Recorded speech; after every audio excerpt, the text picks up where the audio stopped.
અરે ઓછું નાક પણ અસલી નાક. MDH કાશ્મીરી લાલ મરચાની પાવડર. MDH. ગ્રામ પંચાયતની ચૂંટણીને ગણતરીના દિવસો બાકી છે અને એટલા માટે જ આપણે વાત કરીશું મારું ગામ મારી વાતની.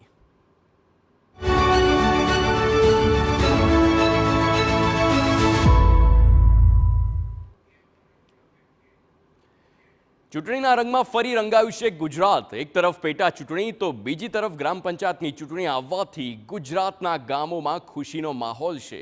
ત્યારે TV9ની ટીમ જામનગરના નાઘેડી ગામ પહોંચી અને ગામના મતદારોનો મિજાજ જાણવાનો પ્રયાસ કર્યો. ચાલો જાણીએ શું કહી રહ્યા છે નાઘેડી ગામના મતદારો. ગ્રામ પંચાયતોની ચૂંટણી જાહેર થઈ ચૂકી છે ત્યારે આપણે જ વાત કરીએ જામનગર નજીક આવેલા નાઘેડી ગ્રામ પંચાયતની. એક વખત આ નાઘેડી ગ્રામ પંચાયત બિનહરીફ થઈ હતી તો ગયા વખતે ઉમેદવારો મેદાને આવતા ચૂંટણીનો જંગ ખેલાયો હતો ને આ વખતે 2 ઉમેદવારો મેદાને આવે તો આ ચૂંટણીનો જંગ જરૂરથી નાઘેડી ગામમાં ખેલાશે. આપણી સાથે કેટલાક સ્થાનિકો અને બંને ઉમેદવારો પણ છે તેમની પાસેથી જાણશું. નાઘેડી ગામમાં પ્રાથમિક સુવિધાને લઈને આપ કેટલા સંતુષ્ટ છો? નાઘેડી ગામમાં જે પ્રાથમિક સુવિધા અત્યારે હાલમાં છે તે સૌપ્રથમ એક આરોગ્ય કેન્દ્ર છે, તે પછી ગૌશાળાનું કાર્ય જે છે તે ખૂબ જ સારું છે અને રોડ રસ્તાના કાર્ય છે તે પણ ખૂબ જ સારા છે. પ્લસ કે જે અત્યારે મેઇન વસ્તુ તો એક ગૌશાળાની છે કે હાલમાં જે ગૌશાળા છે તેનું કાર્ય ખૂબ સારું છે. પાણીથી પણ અતિ સંતુષ્ટ અનુભવીએ છીએ. નાઘેડી ગામમાં આમ કહેવાય કે સમરસ જેવું વાતાવરણ હોય છે. બિનહરીફ એક વખત થઈ પણ છે પરંતુ આ વખતે ચૂંટણીનો જંગ ખેલાશે. શું માનવું છે આપણે?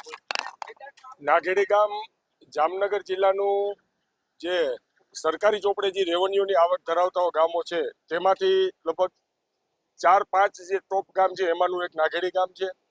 નાઘેડી ગામની અંદર તમામ જ્ઞાતિ જાતિ ધર્મ સંપ્રદાયના લોકો રહે છે. ખૂબ મોટું ગામ છે, વિકસિત ગામ છે.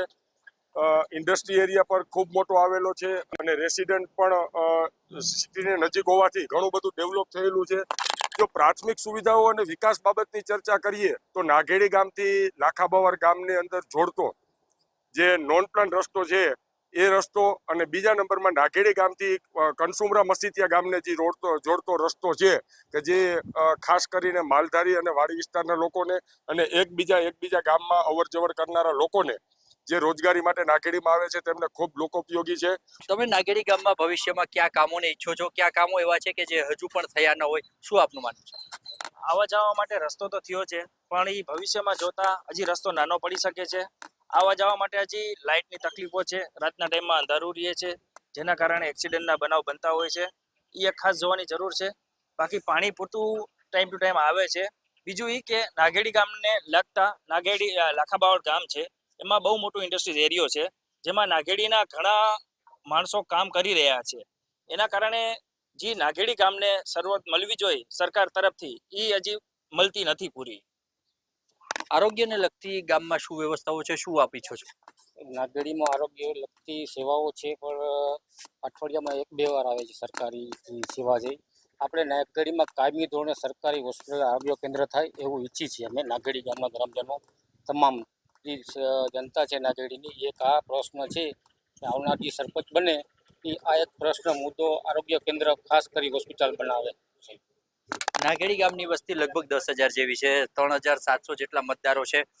કયા મુદ્દાઓને ધ્યાનમાં રાખીને મતદાન કરો છો આપ? ઉમેદવાર, જ્ઞાતિવાદ કે પછી કોઈ ભૂતકાળના કરેલા કામો કે શું આપ જોવો છો? હા, સારી રીતે સરપંચ કામ કરતો હોય, સરપંચ કાયદેસર જ હોય અને એ જ ગણતરીમાં લેતા જ હોય ને. તો આપણી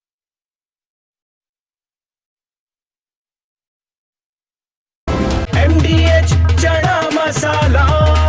હવે છોલા હોય કે ચોળા, સફેદ ચણા હોય કે કાળા ચણા, બધું મજેદાર બનશે. MDH.